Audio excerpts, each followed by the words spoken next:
So Viewtools. Let me go ahead and upload to our site.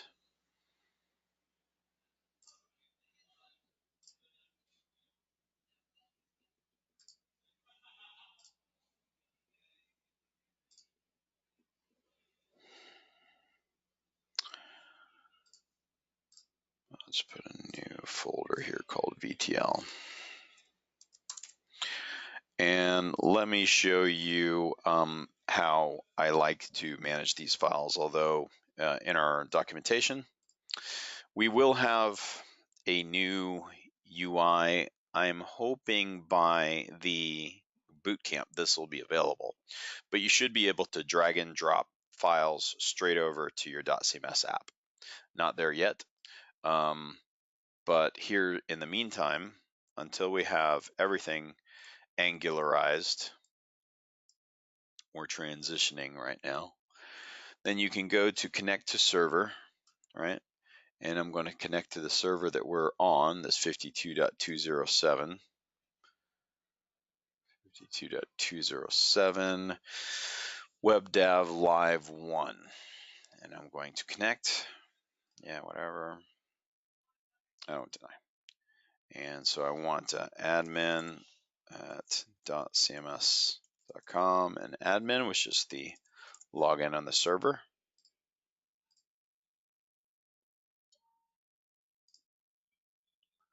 And now I've logged in, told me I logged in, gave me a little sound there. And now I'm looking at this server in this language, English. That's what the one was for.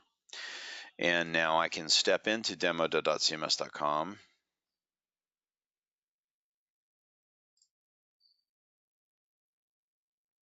Step here, go into D&G. I see Harry, I see everybody, and this is just a file editing mechanism, right? So I want to add to this VTL directory, which I just opened, that's inside of my directory, and I just want to drag something straight over.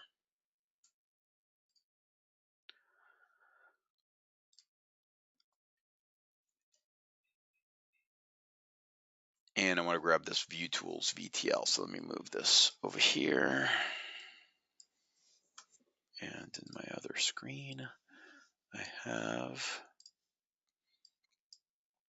at least I thought I had. Okay, maybe not. Let's just open up Finder again. Go to dotZymac and training, web developer training, and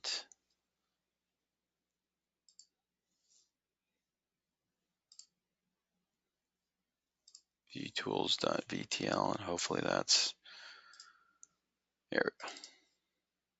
So I'm going to get this guy and drag and drop it over. So all I have to do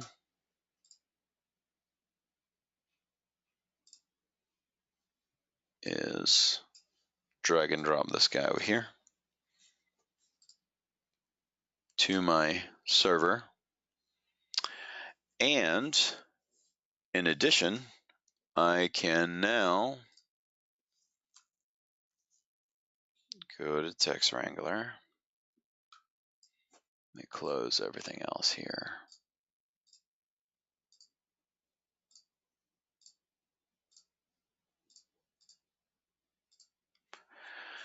And I want to right click on the server that I'm logged into via the web connection, open, and Text Wrangler. And now I can throw that view tool on a page, and I can also edit it at the same time. So I'm going to go to the D&G folder, make a new page called Viewtools, and I've just taken the most common view tools and put them on one page here.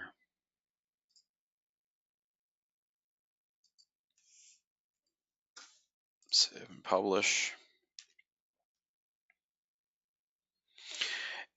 And I can, let me make sure that I get out of this file, actually, just in case it's going to give me a problem. And then I'll open it back up. I'm going to add widget. I'm going to Vtl Include. This is if you don't want to do the dot parsing in a simple widget, you can use this. Vtl Include, and you can create a new Vtl Include. So Viewtools.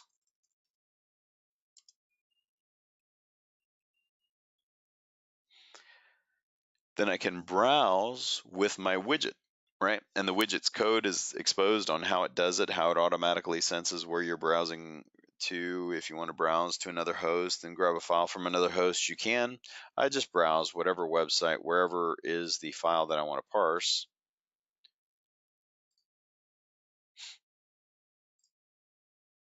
Vtl, and here's my vtools.vtl. I save and publish, and then it parses and executes that VTL, that vtools VTL right here. Now, if I wanted to, I can, while I'm looking at this page being parsed, if I want to file and open recent, I can open up volumes 1, demo.cms.com, training Dean VTL. Let it load. It's loading from my server.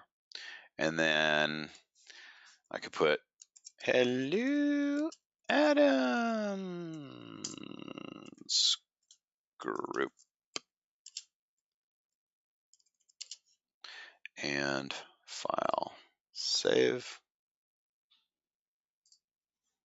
and refresh here on the back end because I got away from my page. Where's my Viewtools page? Right up at the top.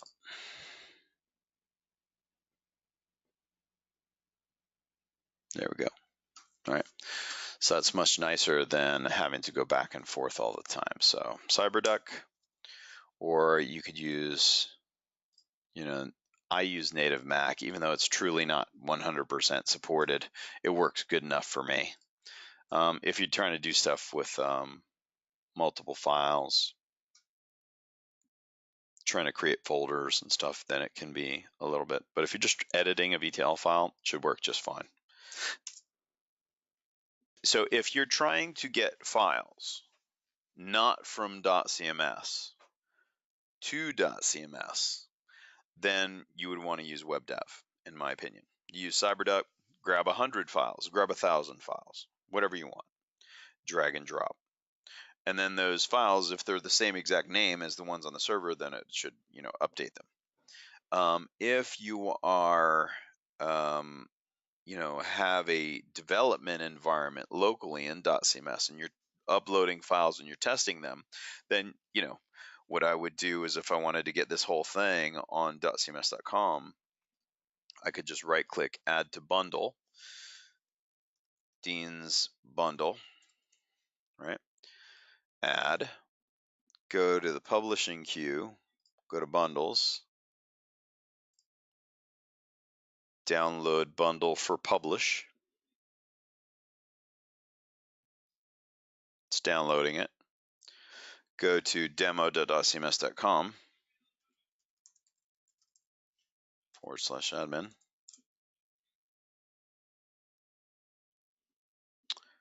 Go to the publishing queue.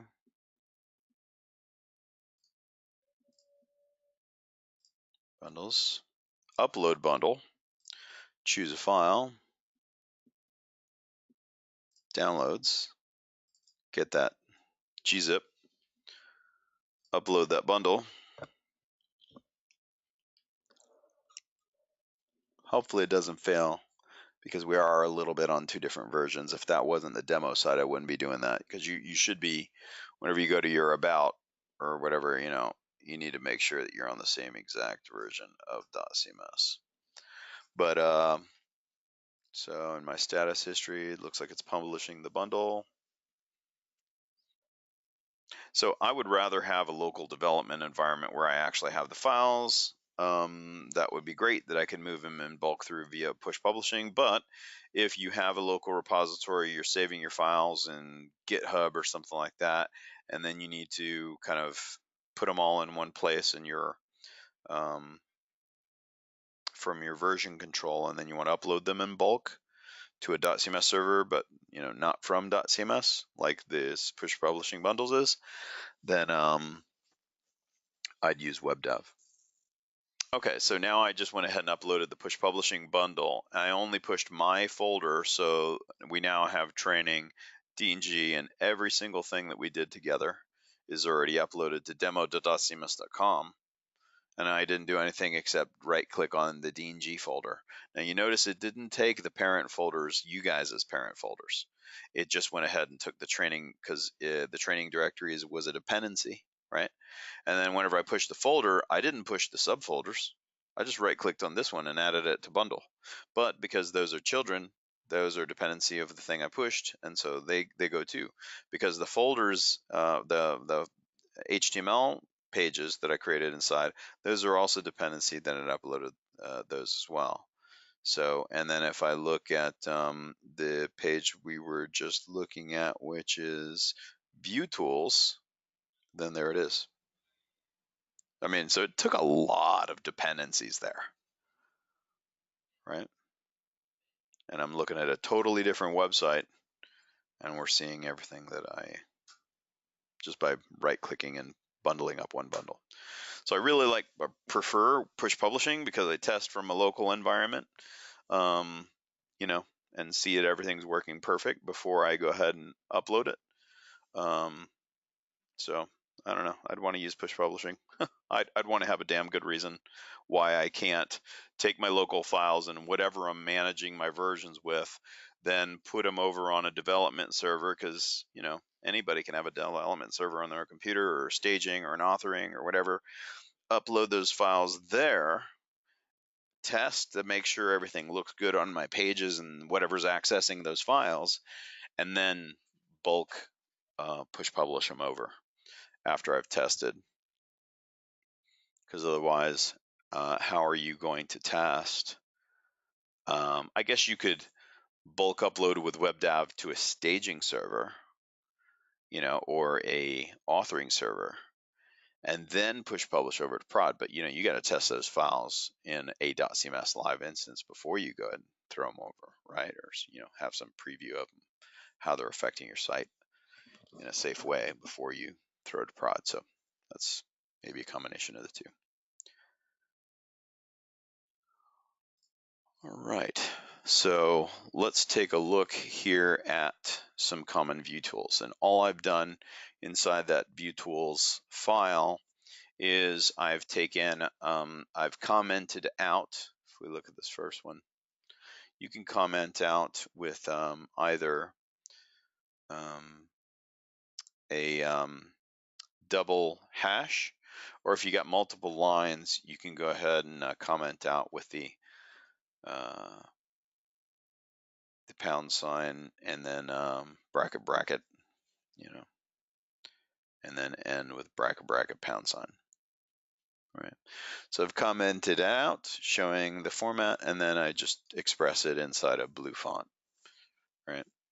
So no need to switch back and look and see what the code's doing. If you put date on a page in Velocity, just $date, it is always going to give you today's date, right, in that format.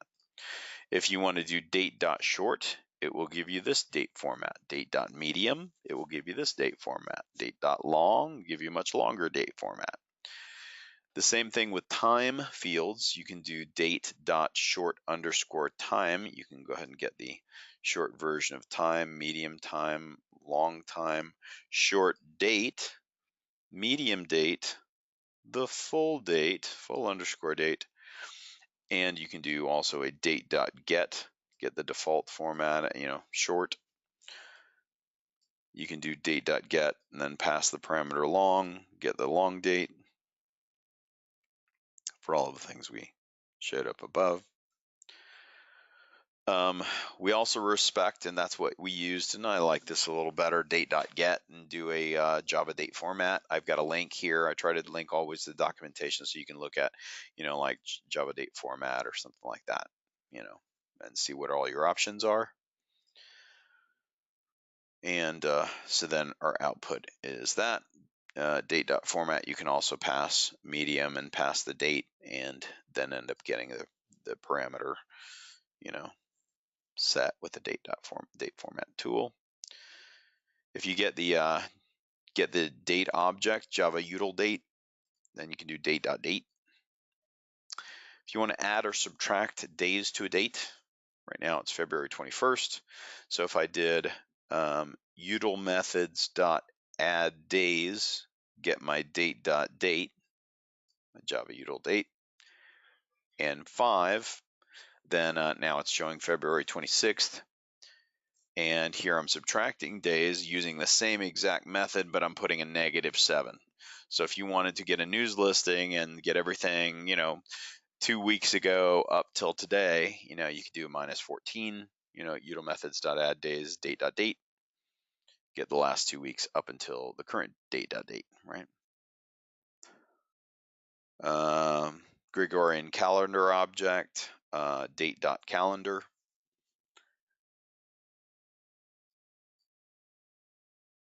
You could do x.time, get the current time. Add 24 hours, so you could do x.add. The integer code for hours is 10, so you put in 24 hours, and that's the time 24 hours from right now, because our server happens to be in the Eastern time server right now. It's 11:36 for me. This is set on the server itself. Math tool. If you need to do addition, math.add, 3 and 4 gives you 7, math.subtract, math.multiply, math.mul, math.div divides two numbers. If you want to take something to a power of, you can take a digit to the power of, 3, two numbers, get the max, math.min. Oh, I reversed these examples here. So max of two numbers should be math.max. Min of two numbers should be math.min. So obviously this is the min, right? Min of the two numbers is 44. The max of the two numbers here is 88. The absolute value of -7 would be 7, so math.abs. Converting something to a double from an integer, so math.toDouble. You can see has been converted to an integer, and we did math.toInteger yesterday. So we're taking 10.85 and just math.toInteger, and it's cutting off those digits. We can round up, and you can say what you want to round up to. So take our 99 here and make it a 895 if you want to round up. Get a pseudo-random number between 0 and 1, math.getRandom. Or if you want to get a pseudo number in a complete date range, you can supply the first number, supply the last number here, and get a random number between that date range, or that number range. If you wanted to get the remainder of division, you can do utilmethods.mod, divide 8 into 20 here, get a remainder of 4. That's everything I could think of that might be useful for math. That is util methods. That is not the math tool, but I thought it might be still useful. So our most common util methods to do with text strings. Here I'm setting a string. In this first line here, set string equals the quick brown fox jumps over the lazy dog, and then everything else is doing something to that string. So here I'm returning a Boolean value if the string contains the term that I'm passing. So util methods.contains will allow you to pass a term and check it in a string and then give you output true if it's there. Truncatify is I didn't write this, but it's utilmethods.truncatify, and you'll notice that what it's doing, you pass a string and you say 10, and it's showing us more than 10 characters, because 10 characters are right around here somewhere. What it'll do is it'll wait till the end of that current word, it hits next space, then it'll do the ellipse. Okay. Think you want to maybe stop if you're iterating over a teaser or something like that. You probably should handle that in HTML5, type, getting things to end exactly at the right spot in a column or something like that. So it's there if you need it. Every once in a while it's useful. If I wanted to init cap, you can use utilmethods.capitalize passing the string. This init caps all the words in our guy. Check if something is set. That's really important. You can request something out of the parameter in the URL and then do utilmethods is set. If it happens to be set, then go ahead and it'd be true and do something. If you need to, if you're passing parameters via URL and you want to encode, or if you want to take that same encoded thing that was returned to us and you want to decode, then here is your output, right? So encode or decode. And then anytime you read anything from the URL, you need to do the XML escape to avoid any kind of JavaScript injection, right? You don't want anybody else's JavaScript injected into a parameter at the end of the URL. So utilmethods.xml XML escape, and then no JavaScript should be able to affect you, and it'll print out as text.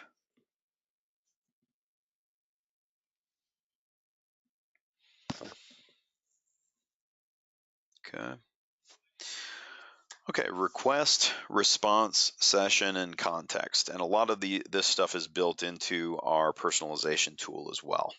Okay, so we already did the request.get parameter and whatever you want to get from the URL. But if I did the question mark ID equals something at the end, then this would be set. And if I set tag here, then tag would be set. But we already did that. We already showed how to request something out of the URL with our categories. So I don't need to make these work. We already did that several times. But I do have documentation on the request object. So if you needed to read it and see what else you could get back from request. How to get headers sent by the user's browser. So we have personalization tools that do this kind of automatically, but let's say you needed to get the language. So you could do request.getHeader accept language and assign that to example header. That's what I'm doing here. And then my output is enus, comma, en. So, I could then test for enus and change the pull behavior based upon the language that's set in the browser, which I think is a much nicer thing to do than I'm here in Costa Rica and everything wants to always change to Spanish, even though I have my browser set to English. I can't stand that. Can't stand the sites that do that. At least give them, like I did on, on my wife's site. I don't, just because you're in Costa Rica, I don't automatically assume that even if your browser is set to something else, that you're going to want to see the whole site in Spanish. You click on here, you change the language ID to 2, and then it translates everything, right? But, it should be by a choice, I don't know if I was nice enough to actually get and set by the, request, but that might have been a nicer way to do this. I don't know whether I do. I provide the language flags, but it would have been a nicer thing to do. I think is always to assume the default language is whatever they have their browser language set to. So I'm not sure if I already did do that. Probably not, because I'm kind of lazy. Oops, I didn't want to do that. But you could, and then you just grab out whatever browser language is set to, and then you could set the ID of the language. how to get the visitors browser user agent. So request.get header user agent. That's assigned to example header, and that's showing down here. Request.get remote address, showing my IP address here. No hacking my computer. The response. So if you just spit out $response, this gives you your HTTP servlet response. So if you wanted to do a response.redirect, you could programmatically redirect someone to somewhere else, or send them to a 404 error, or add something to the header with a response.add header, label and a value powered by dotCMS. You could response.set content type, which, be careful, your page will look quite different. If we wanted to render this as something other than text HTML, then all of a sudden that's going to change the way our page renders.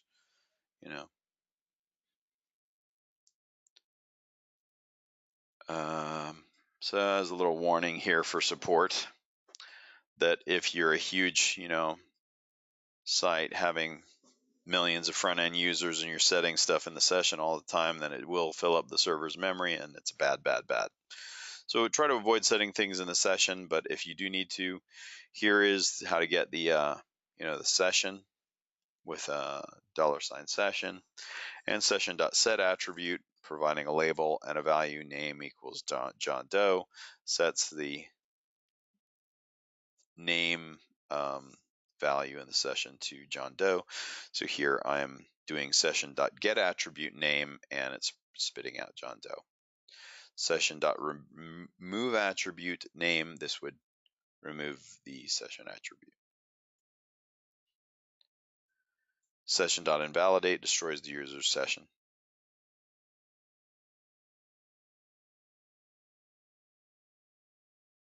Okay.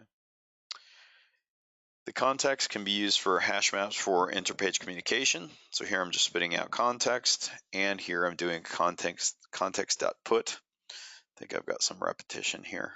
Either that or I'm not executing my code, but context.get variable, after putting the variable, I'm just spitting out my variable and showing this is my value.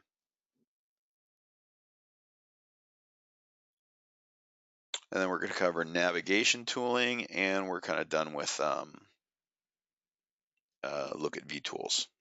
NavTools, very, very cool. It works nicely. I'm here just getting navtool.nav.parent in the parent folder. Getting navtool.nav, that's the current folder that my page my Viewtools guy happens to be in. And then I'm getting the children, navtool.nav.children. And exactly this is what's spitting out down here. So it says training is the folder above the folder I'm currently in. Okay. My page happens to be set in the DNG folder, and then above my DNG folder is the training folder, right? So this is correct. And then the children of that directory would be everything marked show on menu. So if you remember, we put a PDF here, show on menu. You got a lot of things that are children of the current directory. Right? If you wanted to do crumb trails, you can keep doing navtool.nav.parent.parent.parent.parent. You can keep on going. So obviously this would be set in some sort of for each loop where you're appending the .parent, right? And then once you get to system folder, you've gone too far. You've gone up to the host, right? So here I'm doing navtool.nav, which is giving me the parent folder that I'm currently in. Then top 3, which is navtool.nav.parent, and that's giving me the training folder. And then .parent is top 2. And then top 1 and top aren't even set at all. And of course you should have, if you're iterating over and over again to build a crumb trail, you should say once it hits system folder, then break out of my for each loop, right? And here am I actually setting, here I'm doing a list, navtool.getNav, and I'm getting from the root. Now I don't know whether this is actually root. I don't think, is it really set to the root? I don't think so. It's set to demos. I lied. Yeah, it is. Okay, so if I change that code, I did / save and publish. Now we're going to get a lot more. Yeah, this is the whole, from the root. And there's our training directory and everybody inside there and everything. Services, about us, products, resources. But if I just wanted to get inside of services,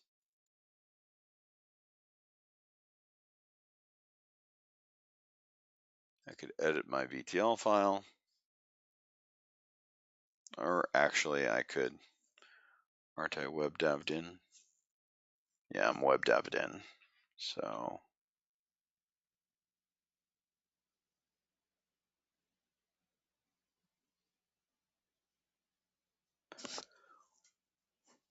I'll change demos here just to the / and services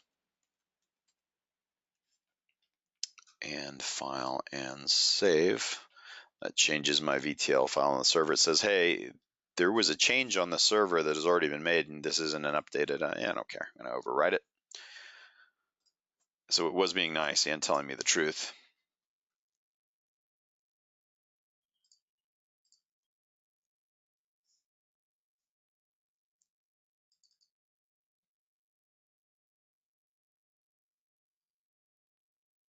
And this is inside of services.